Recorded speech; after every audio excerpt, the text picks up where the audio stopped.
De manière séculaire, le peuple des Grassfield a toujours eu le souci de préserver les forêts.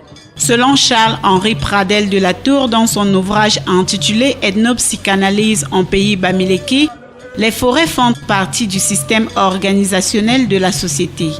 Une idée soutenue par l'expert chercheur professionnel de patrimoine culturel Flaubert Taboué qui les classifie en deux grands groupes, à savoir les forêts communautaires et les forêts coutumières communément appelées forêts sacrées. La seconde catégorie étant celle-là qui contient, selon les gardiens de la tradition, tout le savoir ancestral du peuple aux 7 symboles.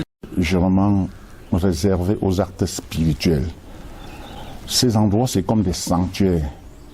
Et dans chaque communauté, parce qu'on se souvient de Dieu, parce qu'on sait que c'est Dieu qui est au centre de toutes les activités humaines, et un endroit qui est réservé pour toute la communauté pour entrer en communication directe avec Dieu. Et à ce titre, ce n'est pas tout le monde qui a qualité d'y accéder, ou bien ce n'est pas tout le monde qui a qualité d'y officier. On choisit, sous le guide de Dieu, quelqu'un qu'on trouve suffisamment pieux pour être le sacrificateur communautaire dans ce lieu, dans ce sanctuaire.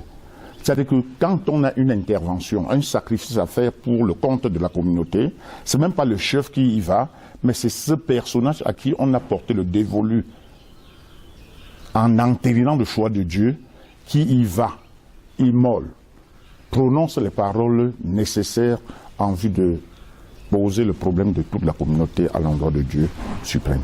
Sanctuaire, lieu de confession, de réappropriation, de restauration, de réincarnation et des rites initiatiques des enfants mâles pour l'obtention d'une doublure animalière entre autres, la sacralité se définit par degrés en fonction des zones qui la constituent et surtout de ses entités spirituelles. La forêt étant considérée comme l'endroit qu'on juge le plus pur, le plus pieux, je ne sais pas, on estime que c'est l'endroit le moins souillé de la communauté. Et quand un endroit est moins souillé, quand il n'est même pas souillé, on sait que c'est un endroit réservé à Dieu. Parce qu'il n'y a que Dieu qui est exempt de toute souillure.